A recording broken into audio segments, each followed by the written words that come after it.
Salut. Alors en fait là j'ai envie de aujourd'hui j'ai envie de faire une vidéo assez particulière. Donc c'est sur les nouvelles alarmistes et inquiétantes en fait justement. Comment en fait repérer des incohérences ou alors souvent alors comment repérer les incohérences et pourquoi est-ce qu'en fait il est important d'utiliser son esprit critique et aussi l'exercice de la logique pour ne pas sombrer dans la peur. Alors, en fait, si j'ai choisi de faire cette vidéo dessus, ce n'est pas pour rien, c'est simplement parce que pendant l'année 2022-2023, en fait, j'avais lu beaucoup d'articles sensationnels sur la fin du monde ou alors des catastrophes quoi, qui vont arriver affirmées par des scientifiques. Et au départ, moi, je pensais que ça allait arriver parce que les médias étaient connus. Mais ce qui est bizarre, c'est que à un moment donné, en fait, j'étais en train de relire les articles, en fait, eh bien, j'ai repéré qu'il y avait, voilà, il y avait des incohérences, des manques de logique, et c'est pour ça que j'ai cessé d'être dans la peur constante, parce que je me suis rendu compte que finalement, c'était un petit peu n'importe quoi. Et puis, je vais dire un truc aussi, c'est pas parce que des scientifiques font des annonces catastrophes que ça va forcément nous arriver. Et puis, le point de bascule, c'est arrivé beaucoup plus tard, l'année suivante en fait, justement. C'était lorsque j'ai repensé au jeu vidéo Plants vs Zombies 2, parce que justement dans ce jeu vidéo, en fait, j'ai identifié de nombreux contre-arguments qui en fait contredisent, qui permettent de contredire tous les articles alarmistes que je lisais. Voilà, parce qu'il y a un contre-argument qui existe, je ne l'ai pas inventé, je l'ai trouvé. Et puis en plus, il est assez crédible et il faut le prendre au sérieux, quoi. En fait, c'est en plus dans le jeu vidéo, c'est une représentation du réel. Et d'ailleurs, c'est grâce à ce jeu vidéo d'ailleurs que par la suite, eh bien, j'étais devenu un passionné d'histoire et que j'aime bien en fait aussi faire un petit peu tout ce qui est d'histoire. Bon, maintenant j'ai envie de montrer plusieurs articles que je lisais et montrer comment on peut réussir à les démonter lorsqu'on exerce son esprit critique. Alors, il faut remarquer que c'est très intéressant ce que je suis en train de dire, mais c'est super utile comme. Parce que maintenant, dans le monde actuel, les informations se propagent rapidement sur le web. Et dans ce genre de situation, eh bien, si en fait des personnes ne sont pas assez préparées et croient à tout ce qu'on leur raconte, eh bien, ils peuvent facilement être manipulés, quoi. En fait, il faut faire attention, quoi. Donc, je vais montrer un petit peu. Alors, voici les différents articles que j'ai lus. Donc, le premier, c'était la fin du monde approche à grands pas. Donc, bon, c'était publié par Stars Insider. Donc, c'était en fait la fin du monde, ce que dit la NASA. Donc, justement, c'était des... Alors, en fait, je vais montrer un petit peu ce que c'était que ce truc que je lisais. En fait, c'était des scientifiques qui parlaient de fin du monde, par exemple l'extinction des dinosaures, ou alors la Bible, ou alors par exemple, voilà, il y a en fait, c'est les révélations, c'est une guerre entre le bien et le mal qui peut anéantir le monde. Bon, après, il y a aussi justement un astrologue, donc c'était un alignement de des planètes qui provoquerait une énorme inondation. Après, il y aurait aussi un truc, c'était l'Antéchrist. Bon, il y a un peu de tout. Il y a aussi les Mayas, 2012. Bon, après, il y avait aussi, voilà, il y avait la fin du monde, donc c'est qui est Grigory Rasputin, une tempête terrible. Il y avait aussi en fait les prophéties de la fin du temps, donc c'était les pôles magnétiques de la Terre qui vont subir des changements qui entraîneraient l'extinction de la race humaine, et voilà à quoi ça ressemble. Donc c'était une illustration. Bon, après, il y avait aussi David Mead, donc c'était en fait justement, c'était ça en fait, c'était des inondations aussi. Bon, en fait, c'était une série d'images catastrophes. Il y avait aussi une image sensationnelle, donc voilà à quoi ça va ressembler à la fin du monde. Bon, en fait, c'était ça qui se passait. En fait, alors, il faut remarquer un truc, c'est pour dire qu'au départ, moi, je pensais que ça, c'était le premier article que j'avais lu. Alors, moi, je pensais que ça allait arriver, mais le point de bascule est arrivé de cette manière, parce que le média en fait, le média en question c'était Stars Insider, donc c'était un média qui était peu connu du public, et quand en fait j'avais montré cet article à mon père le jour même, eh bien il m'avait dit que comme c'était peu crédible, bah, c'était n'importe quoi ce qu'ils écrivaient. Et effectivement, quand en fait on lit attentivement, on voit que voilà, on n'explique pas de manière scientifique pourquoi est-ce que de telles catastrophes se produiraient. Par exemple, est-ce qu'il y aurait forcément un alignement planétaire? Est-ce que il y aurait ce genre de choses qui va arriver? Ben en fait, on n'en sait rien, mais c'est simplement le sensationnel. Donc en fait, j'ai arrêté d'y croire. Bon, ça c'était le premier truc qui s'était passé. Alors après, il y a eu un problème qui était très différent. Et là, j'ai besoin de raconter un petit peu. C'était plus tard, parce qu'il y a eu un dimanche. En fait, j'étais en train de me promener avec mon père dans le centre-ville. En fait, j'étais allé c'était une promenade près du zoo. Et ce qui s'était passé, c'est que mon père m'avait parlé d'un article de National Geographic selon laquelle la vie sur Terre allait disparaître à cause des hausses de température. Alors justement, l'article au départ, je pensais que c'était réel parce que... non, c'est celui-ci. Je pensais que c'était réel parce que justement, le média était connu. Et en plus, ce qui s'est passé, c'est qu'il disait que... Voilà ce qu'il disait. C'est qu'il disait que... C'était un astrobiologiste qui disait que dans 2,8 milliards d'années, en fait, il restera que des microbes très résistants jusqu'à ce qu'ils succombent aussi à la chaleur. Donc apparemment, ce serait lié à un emballement de l'effet de serre. Alors, ce qui s'est passé, et ça c'est très intéressant, c'est que je pensais que voilà, ce genre de choses, de catastrophes allait vraiment se produire. Et j'ai commencé à être inquiet à partir de ce moment-là. Et après, j'ai lu plein d'autres articles similaires. Voilà, donc il y avait un autre article que j'avais lu, c'était The Body Optimist, une étude classante de la NASA révèle quand notre planète ne sera plus habitable. Donc c'était en fait, c'était justement, il disait que voilà, c'était des projections des scientifiques. Donc c'était en fait parce qu'il y avait le réchauffement climatique, un futur lointain. Donc justement, c'était le réchauffement climatique, l'appauvrissement des ressources, la destruction des écosystèmes, voilà. Donc c'était accélérer des seuils critiques. Et donc il disait que voilà, en fait, justement, la fin du monde, en fait, ça commence. Mais bon, c'était pas suffisamment crédible. Après, ce qui se passe, un autre exemple, c'est il sera devenu impossible de vivre sur Terre. Alors, ce qui s'est passé, c'est que là, en fait, justement, il disait que c'était des... Alors, c'était pareil, c'était en fait des scientifiques qui disaient... Alors, c'était un autre média, c'était Femme Actuelle, mais en fait, justement, c'est aussi pareil. C'est parce que, justement, c'était la NASA et l'université de Toho au Japon qui ont publié une étude qui explore un scénario. C'était en fait, justement, la hausse des températures qui entraînerait un emballement de l'effet de serre extrême, et voilà. Mais en fait, là encore, je me suis rendu compte que c'était un scénario qui était complètement exagéré, et puis c'est pas suffisamment crédible à prendre en compte. Et puis celui-ci aussi, c'était pareil. En fait, c'est simplement que ce sont des scientifiques qui imaginent des scénarios catastrophes, mais c'est pas suffisamment crédible. Un autre article, c'était les océans n'ont pas toujours été bleus et pourraient devenir violets. Alors voilà ce qui se passe, c'est nature, géologie et évolution. Bon, c'est pas très très intéressant, mais simplement, c'était le passé, mais bon, c'était pas très très intéressant, ça c'est pas trop catastrophe. La Terre se dirige vers une nouvelle ère glaciaire, donc c'était imaginé que c'était en fait parce que justement c'était des scientifiques qui annoncent que le climat terrestre est loin d'être statique et que justement il y aurait des chutes de température, des calottes glaciaires qui se forment, qui couvrent des vastes zones pendant des milliers d'années. Et donc justement là en fait on imagine que voilà en fait il y aurait à cause des changements climatiques, il y aurait ce genre de choses qui va arriver. Mais ça c'est pas sûr aussi. Alors après un autre média que j'ai envie de montrer aussi, c'est d'après les scientifiques le noyau de la Terre aurait une petite fuite de gaz. Alors c'était Cori. Alors le média est peu connu donc déjà il faut pas croire ce qu'on lit. Donc en fait c'était simplement, il disait que c'était en fait il y aurait une fuite de gaz et que voilà la fin du monde arriverait, mais c'est pas suffisamment crédible, donc du coup on arrête de croire. Après je vais montrer certains articles aussi sur lesquels je suis tombé. Alors c'est très intéressant, c'est parce qu'à un moment donné je pensais que la Terre allait disparaître d'une certaine manière, mais à un moment donné j'avais trouvé un exemple de fake news que je suis tombé. Alors j'ai besoin de montrer, j'ai envie de montrer un petit peu. Alors ça peut être... Non, en fait, c'était simplement des scientifiques qui avaient observé un phénomène ailleurs dans l'univers et disent que ça va nous arriver, mais en fait, c'est pas suffisamment crédible, donc faut pas croire tout ce qu'on raconte. Bon, en fait, là, j'ai à peu près montré la plupart des articles. Après, un dernier article, c'était Zealandia, donc le continent disparu. Bon, en fait, on n'en sait rien, c'était vraiment un continent qu'on aurait, qu'on aurait trouvé, mais là, d'abord, c'est pas sûr que ça arrive forcément parce que, en fait, on était à l'école avant, et puis c'est pas sûr qu'il y a 7 continents, et c'est pas sûr qu'un 8e continent a été découvert. Donc il faut pas croire tout ce qu'on raconte. Alors après un autre exemple, c'est une étoile errante pourrait projeter la Terre dans l'espace lointain.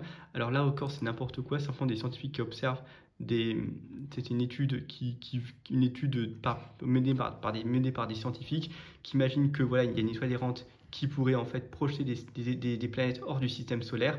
Mais là, c'est pas suffisamment crédible aussi parce que les chances que ça arrive, c'est quand même hyper faible, c'est quasi impossible. Et puis après, un autre exemple, c'était l'inversion des pôles magnétiques représente un danger pour l'humanité.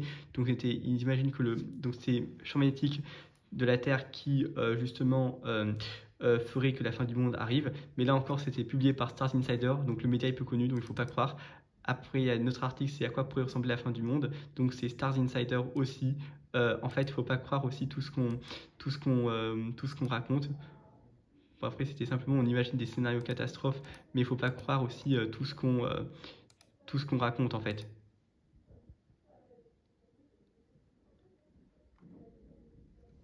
Donc voilà, en fait ce que je veux dire, c'est qu'il ne faut pas croire tout ce qu'on lit, parce qu'il faut toujours exercer son esprit critique. Il existe des incohérences, et il faut faire très attention à ce genre de choses. Alors maintenant, je vais parler de mon jeu vidéo, du jeu vidéo que je suis en train de jouer sur mon iPad. Alors, je l'ai déjà montré plusieurs fois, c'est un rapport avec l'histoire, mais j'ai envie de montrer un peu plus en détail quels sont les différents contre-arguments que j'ai identifiés dans ce jeu vidéo, parce que c'est très intéressant comme ce que je vais montrer. Alors, d'abord, le jeu vidéo, ça s'appelle Plants vs Zombies 2, et là, je vais montrer un petit peu plusieurs choses. D'abord, un truc sur l'Apple Store que j'avais identifié quand je jouais à ce jeu, et c'était très intéressant. Donc c'est celui-ci. En fait, d'abord, il faut comprendre quelque chose, c'est que dans ce jeu vidéo, en fait, c'est un joueur qui est un voyageur du temps, qui peut voyager dans le monde, et en fait, il peut visiter plusieurs périodes historiques. Et donc, il peut visiter le passé, mais aussi le futur. Et souvent, c'était la peur de l'inconnu qui pouvait mettre un doute dans mon esprit, parce que je pouvais avoir des doutes. Mais en fait, il faut se comprendre que Penny, c'est une IA qui est super avancée, super intelligente, et elle dit toujours et en fait, c'est une IA qui en fait explore l'histoire telle que les événements sont vraiment arrivés. Donc il y a donc en fait tout le réel, tous les événements qui se sont passés tous les événements qui sont arrivés dans le passé, y compris ceux qui vont arriver dans le futur, sont toujours montrés. Et justement, voilà ce qui est écrit sur l'Apple Store. Alors ça, c'était un premier contre-argument que j'avais identifié dans ce jeu. Alors c'était là, c'était en fait, c'était ici. Voilà, c'était Journeys Through Space and Time. C'était Battle Across 11 Crazy Worlds, From Ancient Egypt to the Far Future and Beyond. Alors là, cette phrase, elle est très importante parce qu'elle dit que le joueur, en fait, peut voyager à travers 11 mondes différents. Alors en réalité, c'est vrai que le joueur peut voyager à travers beaucoup plus de mondes parce que l'histoire, c'est quand même quelque chose de très vaste. Il y a la colonisation, il y a l'Égypte antique, il y a aussi, je sais pas quoi, il y a par exemple aussi les deux guerres mondiales, la guerre froide. Bon, en fait, il y a plein de périodes. Après, il y avait aussi l'unification italienne avec Cavour. Bon, il y a plein de périodes. Voilà, mais ce qui s'est passé, c'est qu'il disait que en fait, le joueur peut voyager à partir de l'Égypte antique jusqu'au futur lointain. Donc, c'est avec la technologie avancée et au-delà. Donc, en fait, ce qui se passe, c'est and beyond. Donc, ce qui est écrit, c'est que ça veut dire que le joueur, en réalité, peut voyager en fait à partir de l'Égypte antique jusqu'au futur lointain, mais peut aussi voyager au-delà du futur lointain. Donc, puisque le joueur peut toujours voyager au-delà du futur lointain, ça veut dire que, en fait, il n'y a pas de fin du monde. Il n'y a pas, en fait, de jour où tout va s'arrêter, où tout va être chaotique, en fait. Et ça, d'abord, c'est un premier contre-argument qui est suffisamment crédible que j'ai identifié. Ensuite, il y a un autre truc maintenant, il y a plusieurs trucs que j'ai envie de montrer aussi. Alors, c'est sur mon ordinateur, je vais montrer un petit peu, parce que pendant l'année 2022-2023, en fait 2021-2022, en fait c'est que je jouais à ce jeu et je mettais je mettais en fait justement des dates avec des jours où je jouais en fait. Donc ce qui se passe c'était ça, et ce qui s'est passé là c'est que si je continuais, je pouvais toujours avoir les dates en avance. Donc là c'était un deuxième contre-argument que j'avais identifié dans ce jeu vidéo. Mais après les tirages je ne savais pas ce que ça allait être en fait. Bon, c'était un autre truc. Maintenant, je vais montrer quels sont les différents contre-arguments que j'ai identifiés dans ce jeu vidéo. Alors, le jeu vidéo, voilà à quoi ça ressemble.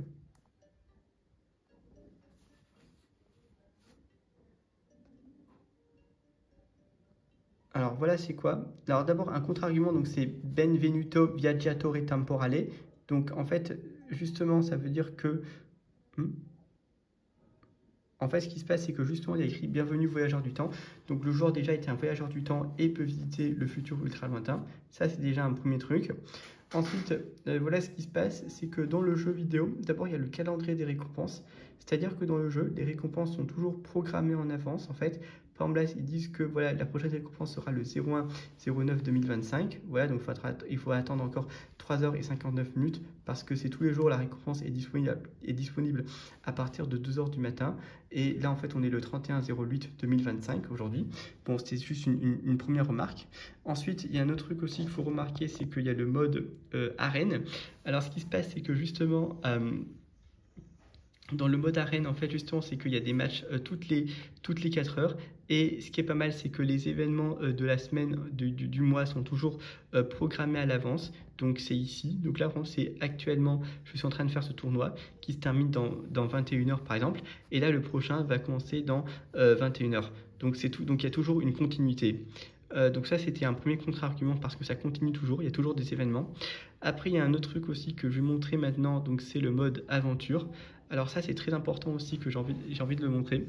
En fait, le mode aventure, justement, c'est les différents mondes. Donc là, en fait, on voit un petit peu l'évolution de la civilisation parce que les maisons, à chaque fois, varient.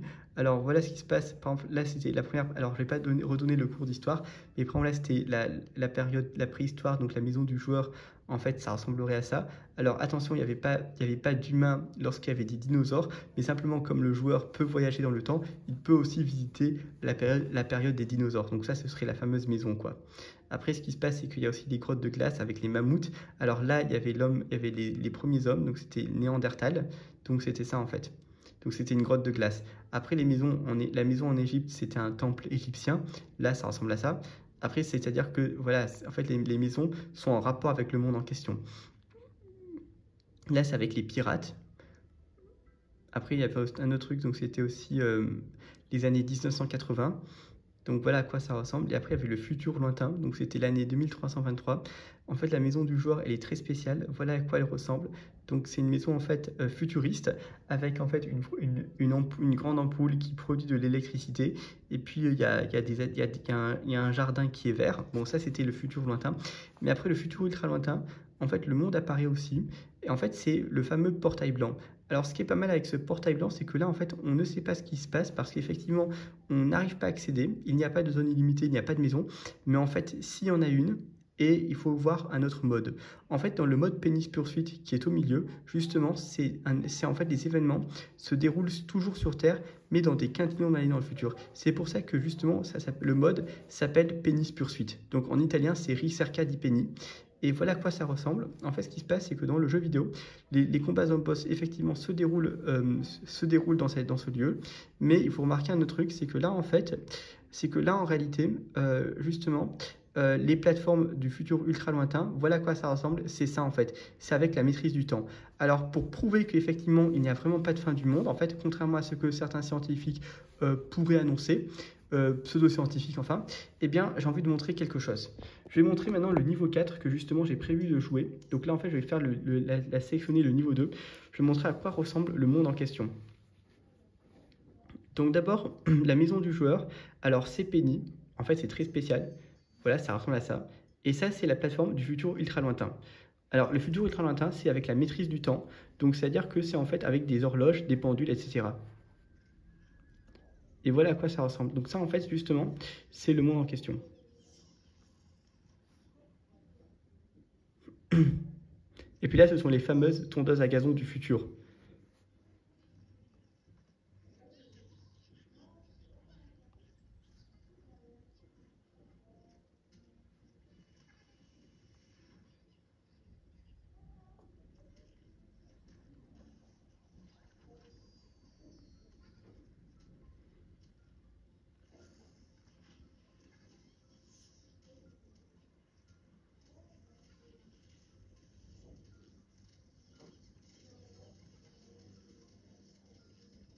Donc là, c'est la Terre dans des quintillions d'années dans le futur. En fait, c'est dans le futur ultra lointain. Donc c'est après l'année 2323, en fait.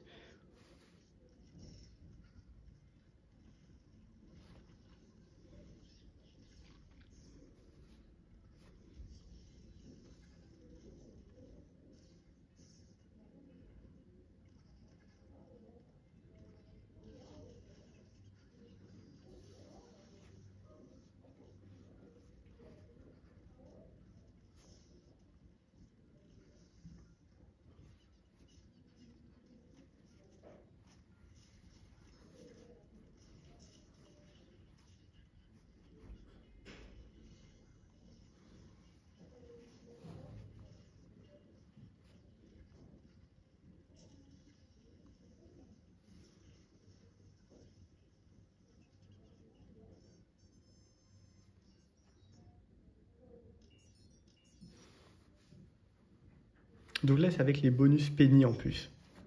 En fait, les bonus penny, c'est là en fait. Bon, voilà, c'était ça en fait, justement. Et puis après, il y a battre Zone Boss en fait.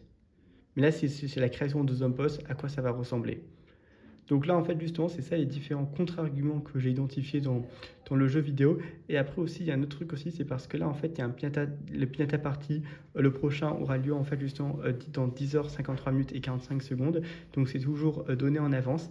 Et en plus, ce qui se passe, c'est que là, en fait, justement, il y avait un autre truc aussi, c'est que les missions du jour, c'est toujours dit à partir de quand ça sera réinitialisé. Donc là, c'est par exemple, c'est 3h53 minutes et c'est toujours donné en avance. Donc là, ce sont de nombreux contre-arguments que j'ai identifiés, contre-arguments qui contredisent l'idée d'une fin du monde, même si c'est annoncé par des pseudo-scientifiques. Alors, maintenant, je vais donner faire une conclusion générale. C'est pourquoi est-ce que ce jeu est si intéressant quand même. Alors, c'est intéressant pour plusieurs raisons fondamentales que j'ai besoin de lister maintenant, mais ça, c'est nécessaire. Je pense que déjà, c'est grâce à ce jeu vidéo que j'ai réussi à sortir de cette anxiété constante sur la fin du monde ou alors des catastrophes comme la fin de la vie sur Terre, parce que quand j'ai repensé à ce jeu vidéo, je me suis rendu compte que Penny, en fait, justement, qui est pourtant une IA suffisamment avancée, plus intelligente que les scientifiques, qui arrivent même à faire des calculs, eh bien, n'annonce jamais de fin du monde, même dans des quintillions d'années dans le futur. Parce que même dans des quintillions d'années dans le futur, eh bien, la Terre continue d'exister. Et d'ailleurs, ça se voit aussi dans le mode Penny's Pursuit. Donc d'abord ça, c'est un premier contre-argument que j'ai identifié. Et maintenant, je vais dire un autre. Pourquoi est-ce que ce jeu est si important quand même? Alors justement, c'est parce que les événements, les mondes montrés dans le jeu, en fait, justement, représentent les événements de l'histoire, représentent l'histoire de manière réelle, telle que les événements sont réellement arrivés. Et justement, ça permet de contredire quelque chose, parce que justement en troisième, il y avait eu un truc que j'avais étudié aussi, c'était sur le génocide des Juifs, en fait, et bien c'était le négationnisme.